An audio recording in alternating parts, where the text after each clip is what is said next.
Squirrels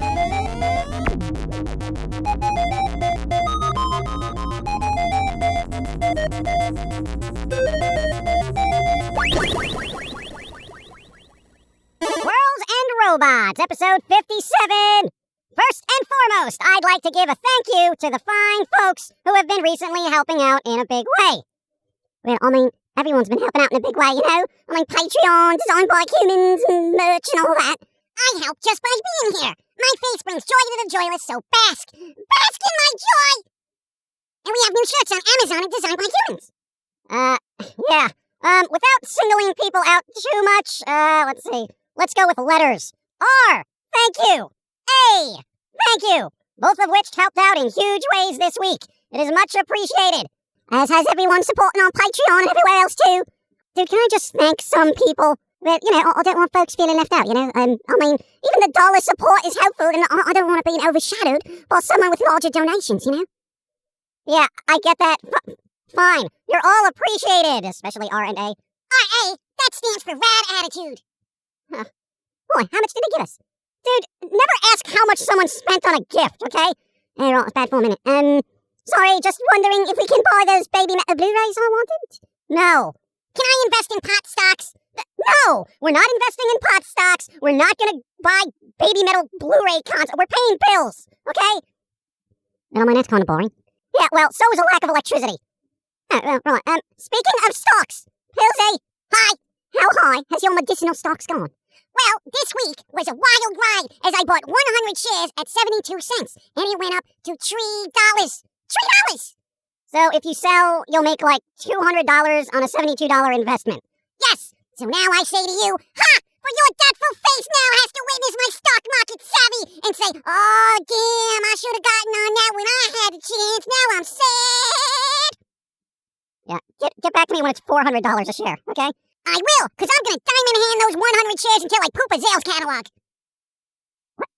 Well, I mean, what are the chances that it gets up to like 400 a share? I mean, it's a 72-cent stock, mate. Oh, never doubt how much people like their medicinals. It can go as high as the user wants it. To the moon, even. Oh, God, is this going to be another one of those GameStop things? You know, I'll say we sell it for $4.20. Good idea. I shall put a limit order for $4.20 to sell. The memes are strong with this one. Oh, speaking of which, Rise of Skywalker. Oh, God, don't remind me. How was it? Ugh. All right, we finally watched Star Wars The Rise of Skywalker. And honestly, it was a mediocre outing for a franchise that has been crippled by its own existence. Sweat isn't warm. It's like, here's my thing. All the actors were good, you know, Driver, Boyega, Isaac, etc. I did not see a bad actor in the cast. However, the script was garbage. I mean, I have read Star Wars comics from the 90s that were better.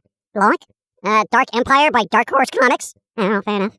Like, why couldn't they just get a decent writer to put this together? It was cliched as hell. It was redundant merely due to the fact that it tried to mirror the first 3 films and did it poorly at that, and just turned into some below fanfic quality dribble that slowly fell apart as the movie went on. And again, the actors were top notch, and the only reason why I could actually sit through this crap. Like, if the prequel films had that level of quality as acting goes, those wouldn't have sucked by comparison. The prequels were technically better written, but not acted nearly as well. Palpatine was perfect in the prequel, though. That man is an excellent actor. Who was totally wasted in Rise of Skywalker. I mean, what the hell? What a waste of talent. You don't bring that dude out and direct him to be this kind of bombastic, sinister, like, I don't know. It just didn't work. I blame the writing and the directing at this point. Oh, it's kind of sad. And idiotic plot hole. And for those who haven't watched the movie and don't want minor spoilers, just skip ahead a few minutes starting now. Minor spoilers in 3, 2, 1. So, you're telling me a fleet of Star Destroyers can't make it out of the freaking atmosphere without a singular control tower directing them all? Dude, really? An entire fleet of Star Destroyers is controlled by one singular communication tower. They're not like being controlled by, say, a crew or, I don't know, autopilot. Wait, what? Yeah, all right. There's this plot point where they have to destroy a communication tower to stop a fleet of Star Destroyers from getting out of the atmosphere into actual space where they can start blowing things up. I mean, isn't that an oversight? Like, yo, little ships have no problems getting out of the atmosphere, okay? You couldn't have a droid pilot one of these things? What the hell? Hey, writers, I'm not that stupid as a viewer, and I'm insulted you think I am. So, in a super futuristic space thing, right, giant ships need, like, directions to get in the space. Yeah, basically. So it's like destroying the GPS in your car and then not being able to drive. Yeah, well, that's jank, isn't it? Say why? No sense is that making. Yeah, and there are other points that should be addressed, but I don't care enough to even get into it anymore, you know? As far as I'm concerned, Palpatine crushed the rebellion and lived sinisterly ever after, okay? This ends the minor spoiler portion of the podcast. Yeah, I hate to get into things that people may not have watched, but yo, I take personal offense when an entire studio puts this much effort into a production, yet somehow thinks the audience is dumb enough to believe certain aspects that are tied together way too conveniently. Like, even the power of the Force isn't that convenient, okay? Destiny is not that convenient. Shut up! Well, I've got a question, right? Like, okay, Jedis, right? They all got to jump around and all that when they're fighting, and like, how come they don't, like, use the Force? I mean, you know, like, Luke Skywalker can lift a ship with the Force, right? But, he's got to climb a ladder. I mean, why not just Force push yourself where you needs to be, you know? I mean, it's like this anguish crawling and climbing and all that wang, but, you know, using the Force to get something off the top shelf is right out, isn't it? It's just weird. It's just weird. Yeah, I don't even care anymore. Yeah, I really need a drink of water. I'm thirsty now. I feel like I should buy more stock. No. Well, if we used the money that was given to us by certain generous individuals, it would be like them helping us to better ourselves through investment. And if you lose it all? Oh, well, that's like a slap in the tooth with a side of root canal. I'll still stand by my Baby Metal Blu-ray idea. No! Did you hear John Carpenter, legendary horror movie maker, likes Baby Metal? No way! You mean the John Carpenter? Halloween and all that, you know? You're a Baby Metal fan? Wow. Wait, that just made up my mind. I'm buying those Blu-rays! No! But John Carpenter, mate. John Carpenter! No. Besides, all that money is already safely locked away in our vault. Can I have the combination? I want to buy more smoky stocks. No. Though this is not financial advice, I will restate that the recreational medicinal market is actually a sound investment. Much like alcohol, once it is inevitably legalized, it will be, no pun intended, a growth industry. With high market value. Are you two literally bonding over pot stock puns? What are you? Hi? No, but my portfolio is. Oh, God.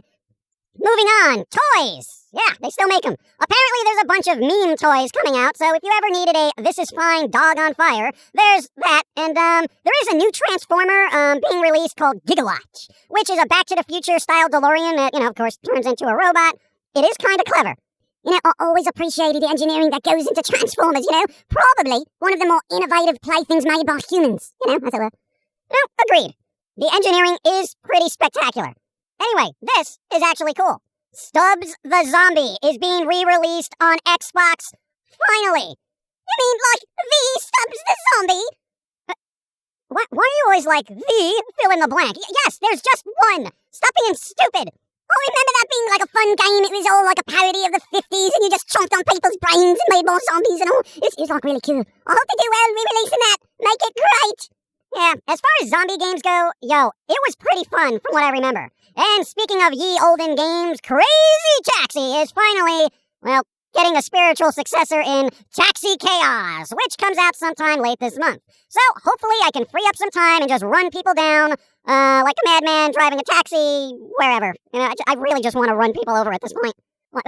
Spiritual successor to Crazy Taxi? You mean the Crazy Taxi? Yeah, okay, whatever. I'm leaving. Later.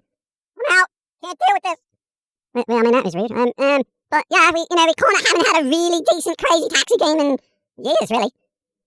Do you like Galgun series? For it returns soon as well with a remaster. Wait, you mean the Galgun game?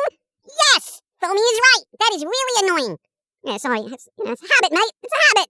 Oh, speaking of habits, we should invest in some highly addictive stocks that deal with recreational pharmaceuticals. I don't think Begley is that cool, man. Yeah, he all uncooling stuffs.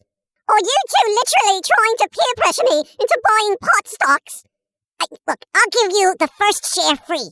Yes, just one share, man. Be cool. Alright, I'm getting weird in here. I'm gonna go get some tea or something. Enjoy your market games and such. I'm gonna go do a thing. The sound gun. Oh, I'm looking at that. I told you he wasn't cool. Yeah, man, what a narc. For everybody out there, thank you for supporting. There's a new shirt of the Squirrel Foamy and designed by humans, and new series coming out soon with me and Foamy and Strong Lady.